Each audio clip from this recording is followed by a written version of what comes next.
Friends, welcome to நல்லதோர் வினை channel. இந்த வீடியோ திங்கக்கிழமை 11:30 எடுத்தது.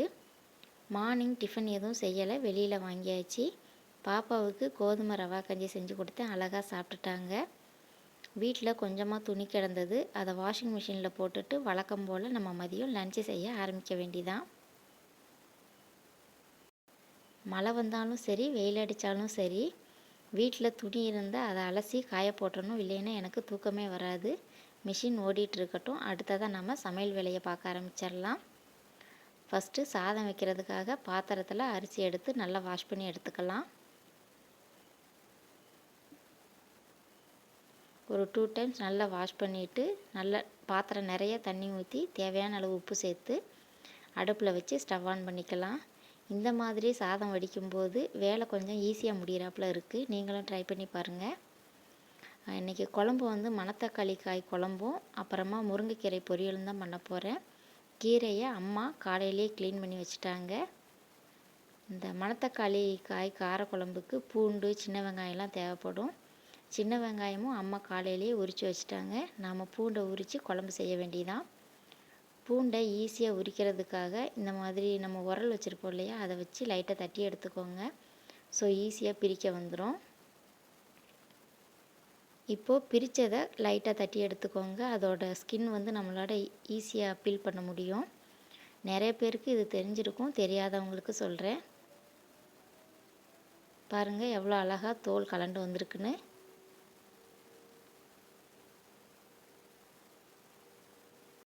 நம்ம மணத்தக்காளி கீரை வாங்கும்போது இந்த மாதிரி காய் கிடைக்கும். காய் கொஞ்சம் அதிகமாக இருந்தால் இந்த மாதிரி காரக்குழம்பு செஞ்சு பாருங்கள்.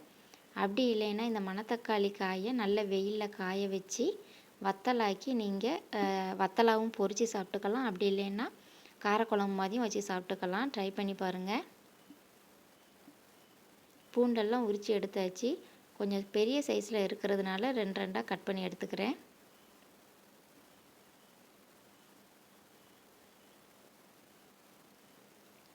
சின்ன வெங்காயமும் குட்டி குட்டியாக இருக்கிற வெங்காயத்தை முழுசாகவும், பெருசாக இருக்கிற வெங்காயத்தை 2 கட் பண்ணியும் சேர்த்துக்கிற போகிறேன்.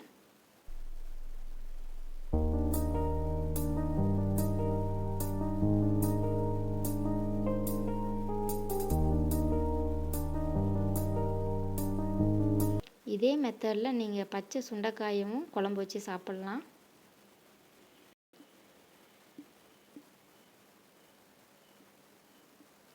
காரக்குழம்புக்கு வெங்காயம், பூண்டு எல்லாமே ரெடி பண்ணி வச்சாச்சு. இப்போ இது ஓரமாக இருக்கட்டும். அடுத்ததாக சாதத்தில் இந்த மாதிரி தண்ணி பொங்கி வந்ததும் ஒரு கப்பு வச்சு நம்ம மோந்து வெளியே எடுத்து வச்சுக்கலாம். அப்போ தான் தண்ணி வெளியே கொதித்து வராமல் வெந்து வரும். பாப்பாவுக்கு எப்போயுமே டெய்லி ஒரு அவிச்ச முட்டை கொடுப்பேன். ஸோ அதை அவிச்சு எடுக்கிறதுக்காகத்தான் வாஷ் பண்ணிக்கிட்டு இருக்கேன். அடுத்ததாக ஒரு பாத்திரத்தில் சுடு தண்ணி வச்சுருக்கேன். இந்த தண்ணி எதுக்குன்னா நம்ம குழம்புக்கு தேவையான அளவு புளியை ஊற வைக்கவும், அப்புறமா மதியம் போல் எங்கள் பாட்டியம்மா ஹார்லிக்ஸ் குடிப்பாங்க, அவங்களுக்கு ஹார்லிக்ஸ் மிக்ஸ் பண்ண போகிறேன்.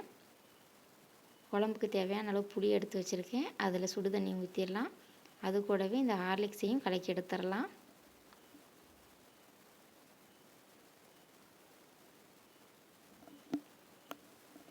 மீதி இருக்கிற சுடு தண்ணியில் ரசம் வைக்க போகிறேன். அதுக்கு தேவையான அளவு புளி, ஒரு சின்ன சைஸ் தக்காளி, கொஞ்சமாக காரத்தூள், தேவையான அளவு உப்பு, இதையெல்லாம் சுடு தண்ணியில் நல்லா ஊறி வரட்டும். சாதம் நல்லா கொதித்து வந்துட்டுருக்கு. இப்போ நாம் கழுவி வச்சுருக்கிற முட்டையை இந்த மாதிரியில் கரண்டியில் விட்டு ஒரு 30 செகண்ட் அப்படியே விட்டுறலாம். சம்டைம்ஸ் முட்டை இந்த மாதிரி வெடித்து சாதமெல்லாம் ஆயிரும். ஸோ அதை ப்ரிவென்ட் பண்ணுறதுக்காக தான் நான் கரண்டியில் வச்சு எடுப்பேன். இப்போ நாம் காரக்குழம்பு செய்யலாம். அதுக்கு ஸ்டவ்வில் ஒரு மண் சட்டி வச்சு 3 ஸ்பூன் அளவுக்கு நல்லெண்ணெய் சேர்த்துக்கலாம். எண்ணெய் சூடானதும் 1/2 ஸ்பூன் அளவு கடுகு, 1/2 ஸ்பூன் அளவு வெந்தயம் சேர்த்து நல்லா பொரிய விட்டுறலாம். நல்லா பொரிஞ்சதுக்கப்புறமா நம்ம கட் பண்ணி வச்சுருக்கிற வெள்ளைப்பூண்டு, வெங்காயம் இது எல்லாத்தையும் சேர்த்து நல்லா வதக்கி விட்டுறலாம்.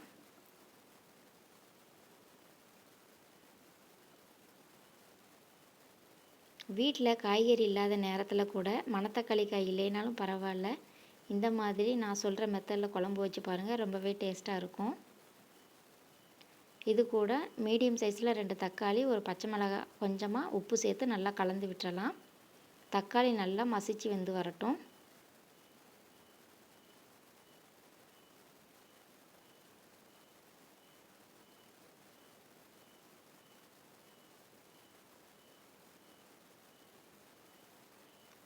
தக்காளி நல்லா வதங்கினதுக்கப்புறமா நம்ம க்ளீன் பண்ணி வச்சுருக்கிற மணத்தக்காளி காயை இதில் சேர்த்துக்கலாம். எண்ணெயிலே நல்லா வதக்கிட்டு செய்கிறதுனால கசப்புத்தன்மை எதுவும் இருக்காது. சாதத்தில் தண்ணி வற்றி வந்திருக்கு. இப்போ நம்ம எடுத்து வச்சுருக்கிற தண்ணியை சேர்த்து வேக விட்டுறலாம்.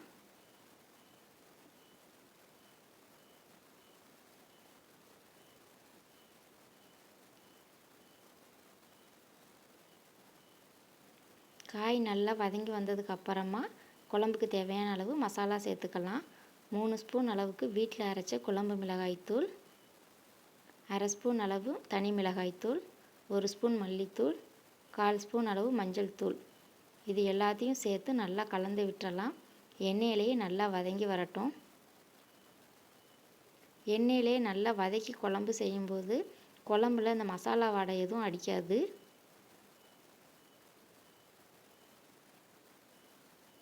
நல்லா வதங்கி வந்ததுக்கு அப்புறமா நாம் கரைச்சி வச்சுருக்கிற புளியை சேர்த்துக்கலாம்.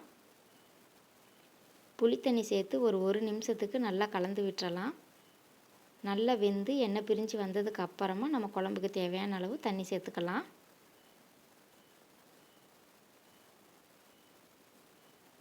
தண்ணி சேர்த்து ஒரு தடவை நல்லா கலந்து விட்டுட்டு இந்த குழம்ப ஒரு 5லேருந்து 7 நிமிஷத்துக்கு மீடியம் ஃப்ளேமில் நல்லா கொதிக்க விட்டுறலாம்.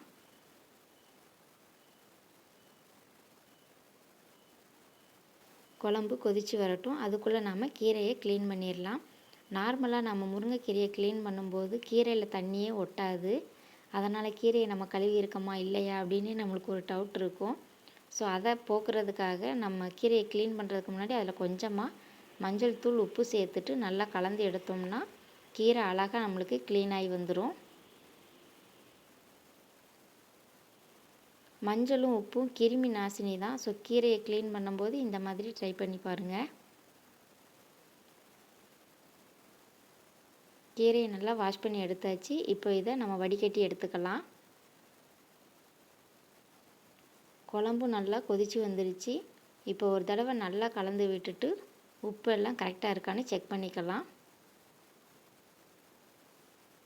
இப்போ கொஞ்சமாக உப்பு சேர்த்துட்டு அது கூடவே 1/2 ஸ்பூன் அளவு நாட்டு சர்க்கரை சேர்த்து நல்லா கலந்து விட்டுறலாம். எந்த ஒரு காரக்குழம்பு வச்சாலும் அதில் கொஞ்சமாக நாட்டு சர்க்கரை இல்லைன்னா வெல்லம் சேர்த்துக்கோங்க. அப்போ அது புளிப்பு, காரம் எல்லாத்தையுமே பேலன்ஸ் பண்ணி கொடுக்கும். இப்போ ஒரு 5 நிமிஷத்துக்கு அப்படியே லோ ஃப்ளேமில் விட்டுறலாம். நல்லா எண்ணெய் பிரிஞ்சு வரட்டும். அடுத்ததாக நம்ம ரசத்துக்கு ரெடி பண்ணிடலாம். பாப்பாவுக்கு லைட்டாக சளி பிடிச்சிருக்கிறதுனால நான் மிளகு ரசம் தான் செய்ய போகிறேன். அதுக்கு கொஞ்சமாக ஜீரகம், மிளகு, பூண்டு சேர்த்து இந்த மாதிரி தட்டி எடுத்துக்கலாம்.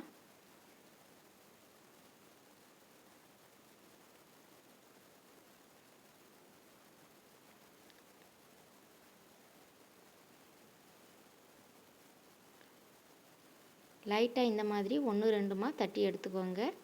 இப்போ இது ஒரு ஓரமாக இருக்கட்டும். அடுத்ததாக நம்ம ரசத்துக்கு பிசைஞ்சு எடுத்துக்கலாம். நம்ம சுடுதண்ணியில் ஊற வச்சுருந்த தக்காளி, புளி எல்லாமே சூப்பராக ஊறி வந்திருக்கு.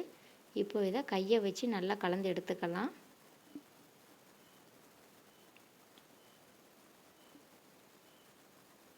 நல்லா கலந்துட்டு ரசத்துக்கு தேவையான அளவு தண்ணியை சேர்த்துக்கலாம்.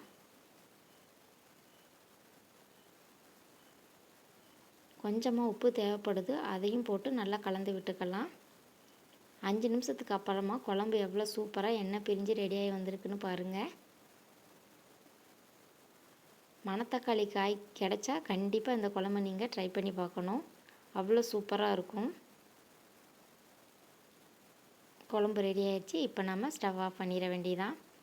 சாதமும் வெந்து வந்துடுச்சு. இப்போ நம்ம வடித்து எடுத்துக்கலாம். நான் எப்பயுமே சாதம் வடிக்கும்போது அந்த வடிக்கிற பாத்திரத்துக்கு கீழே ஒரு பிளேட் வச்சுக்கிருவேன். அப்போ தான் தண்ணி கீழே சிந்தினாலும் அது கவுண்டர் டாப்பில் படாமல் அந்த பிளேட்லேயே தங்கிக்கும். காலையில் சமைக்கலேன்னு தான் பேர், ஆனாலும் எவ்வளோ பாத்திரம் இருக்குதுன்னு பாருங்கள். ஸோ இது எல்லாமே நல்லா காஞ்சி வந்துருச்சு. இப்போ நாம் அதை அந்த இடத்துல அடுக்கி வச்சிடலாம்.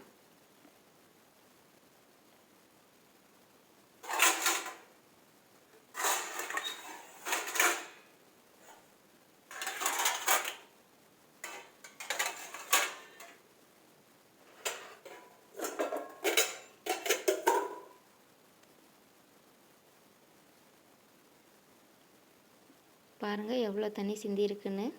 பிளேட் வச்சதுனால கவுண்டர் டாப்பில் படாமல் நம்ம ப்ரிவென்ட் பண்ணியாச்சு. அடுத்ததாக சாதத்தை நீர் வற்ற வச்சுருக்கேன். அப்பா கொஞ்சமாக காஃபி கேட்டாங்க, அதனால் காஃபி சூடு பண்ணிகிட்ருக்கேன். அதாவது நீர் வற்ற வைக்கிறது அப்படின்னா, ஒரு சிலர் சாதம் வடிக்கும்போது அடியில் ஒரு மாதிரி சொதன தண்ணியாக இருக்கிற மாதிரி இருக்கும். அப்படி இல்லாமல் இருக்கிறதுக்காகத்தான் சாதத்தை வடிச்சிட்டு கொஞ்சம் நேரம் அடுப்பில் வைக்கணும். காஃபி ரெடி ஆகிடுச்சு, அப்பா கொடுத்துட்டு வந்துடலாம். அடுத்ததாக ரசத்தை தாளித்து விடுறதுக்காக ஒரு கடாயில் கொஞ்சமாக எண்ணெய் சேர்த்துருக்கேன். அதில் கொஞ்சமாக கடுகு வெந்தயம் சேர்த்துடலாம். நல்லா பொரிஞ்சு வந்ததுக்கப்புறமா நம்ம தட்டி வச்சுருக்கிற ஜீரகம், மிளகு, பூண்டு அதை சேர்த்துக்கலாம். அது கூடவே கொஞ்சமாக பெருங்காயத்தூள், மஞ்சள் தூள், கருவேப்பிலை இலையை சேர்த்து நல்லா கலந்து விட்டுறலாம். பூண்டோட வாசனை வர்ற வரைக்கும் நல்லா வதக்கி விட்டுட்டு நம்ம கலந்து வச்சுருக்கிற புளி தக்காளி கரைசலை சேர்த்து லைட்டாக முறை கூடி வர்ற அளவுக்கு வச்சுக்கலாம்.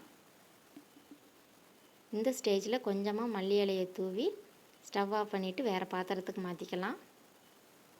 ஸோ அதே கடாயை லைட்டாக வாஷ் பண்ணிவிட்டு வச்சுருக்கேன்.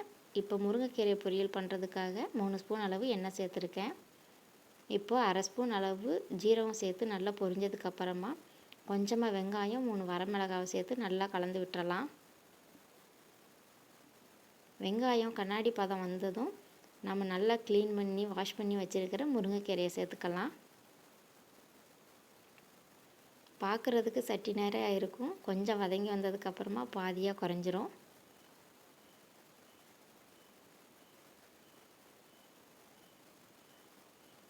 ஸோ கீரையை நல்லா கலந்து விட்டுட்டு பாதி அளவு குறைஞ்சதும் இதில் கொஞ்சமாக தண்ணி ஊற்றி ஒரு மூடியை போட்டு மூடி வேக விட்டுறலாம்.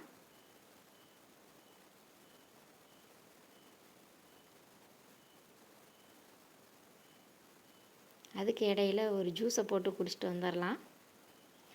ஒரு அன்னாச்சி பழம் எடுத்து வச்சுருக்கேன். இது அம்மா ஊர்லேருந்து வரும்போது வாங்கிட்டு வந்தாங்க. அன்னாச்சி பழம் பார்க்குறதுக்கும் சாப்பிட்றதுக்கும் ஆசையாக இருக்கும், ஆனால் அதை கட் பண்ணி சாப்பிட்றது தான் கொஞ்சம் கஷ்டமாக இருக்கும். இருந்தாலும் ட்ரை பண்ணி சாப்பிடுவோம் வாங்க. இப்போ மேலே கட் பண்ணியாச்சு, அடுத்ததாக கீழே கட் பண்ணிடலாம். அன்னாச்சி பழம் கட் பண்ணுறது ரொம்பவே ஈஸி, வாங்க சொல்லித்தரேன். ஸோ மேலேயும் கீழேயும் கட் பண்ணிவிட்டு நடுவில் ஒரு கட் பண்ணிடுங்க.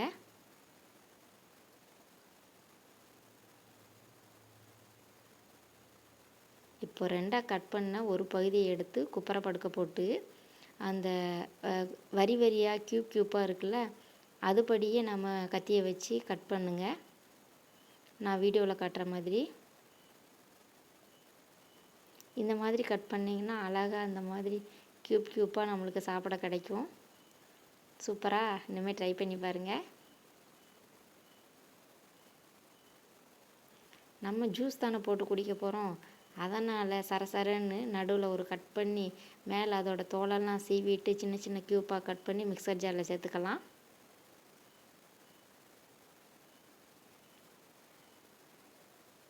இப்போ இதில் கொஞ்சமாக தண்ணி ஊற்றி நல்லா அரைச்சி எடுத்துகிட்டு வந்துடலாம்.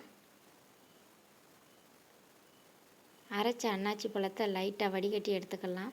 வீடியோ எடுக்கிறோமே அப்படின்னு ஸ்பூனை வச்சு அழகாக கலக்கி விட்டேன். இருந்தாலும் நம்மளுக்கு பொறுமை இல்லை, கையை வச்சு கலக்கி எடுத்தால் தான் நிம்மதியாக இருக்கும். ஸோ நல்லா கலக்குன்னு கலக்கி அன்னாச்சி பழ ஜூஸை எடுத்தாச்சு.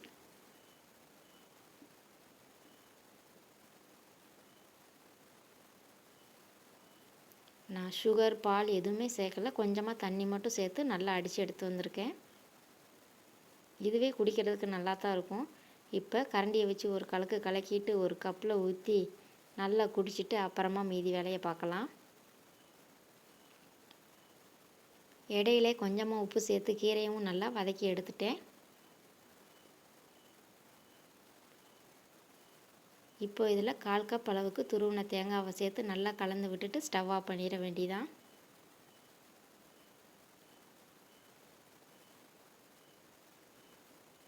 நம்மளோட மணத்தக்காளி காய் காரக்குழம்பு நல்லா ஆறி வந்ததுக்கப்புறமா எண்ணெய் பிரிஞ்சு பார்க்குறதுக்கு எவ்வளோ சூப்பராக இருக்குதுன்னு பாருங்கள். ஒரு வழியாக சமையலெல்லாம் முடிச்சாச்சு. அடுத்ததாக நம்ம சமையலுக்கு யூஸ் பண்ண பாத்திரத்தெல்லாம் கழுவி எடுத்துடலாம். பாத்திரத்தை கழுவிக்கிட்டு இருக்கும்போது தான் மிஷினில் துணி போட்டோமே அப்படின்னு ஞாபகம் வந்தது. அடுத்ததை நாம் துணியைத்தான் அலச போகிறோம், வாங்க.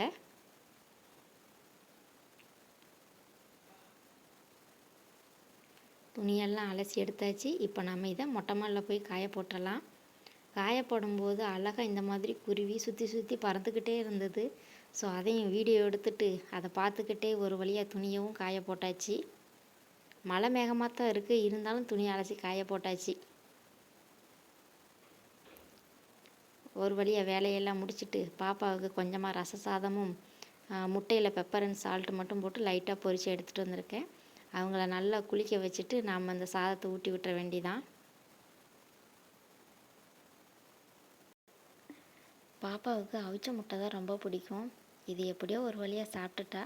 நல்லா சாப்பிட்டதுக்கப்புறமா கொஞ்சமாக மேக்கப் பண்ணி ட்ரெஸ் எல்லாம் போட்டு விட்டுட்டு தூங்கு அப்படின்னா தூங்க மாட்டேன் அப்படின்னு அடம்பிடிச்சிட்டு இருந்தா. ஒரு வழியாக தொட்டில் போட்டு ஆட்டுன்னு ஆட்டி அவளையும் தூங்க வச்சாச்சு. தூங்குவோம்.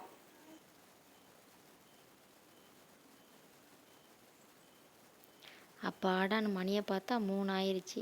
அப்படியே லைட்டாக பசிக்க ஆரம்பிச்சிது. இடையில கொஞ்சமாக ஜூஸ் குடித்ததுனால கொஞ்சமாக தாக்கு பிடிச்சது. நாம் பொங்கி வச்சுருக்கிற சுட சுட சாதத்தில் கொஞ்சமாக குழம்பு ஊற்றி முருங்கைக்கீரை பொரியலை வச்சு பாப்பாவுக்கு முட்டை செய்யும்போதே எனக்கு முட்டை சாப்பிட்ணுன்னு ஆசை வந்துட்டு. ஸோ எனக்கும் கொஞ்சமாக முட்டை பொரிச்சிட்டு கொஞ்சமாக அப்பளம் வச்சு நல்லா சாப்பிட்டாச்சு. இதுக்கப்புறமா கொஞ்சமாக ரெஸ்ட் எடுத்தேன். இதோட இந்த விளாக்கை முடிச்சுக்கிறேன். இந்த வீடியோ உங்களுக்கு பிடிச்சிருந்ததுன்னா லைக் பண்ணுங்கள், ஷேர் பண்ணுங்கள். மறக்காமல் நல்லதொரு வீணை சேனலுக்கு சப்ஸ்கிரைப் பண்ணுங்கள். தேங்க்யூ.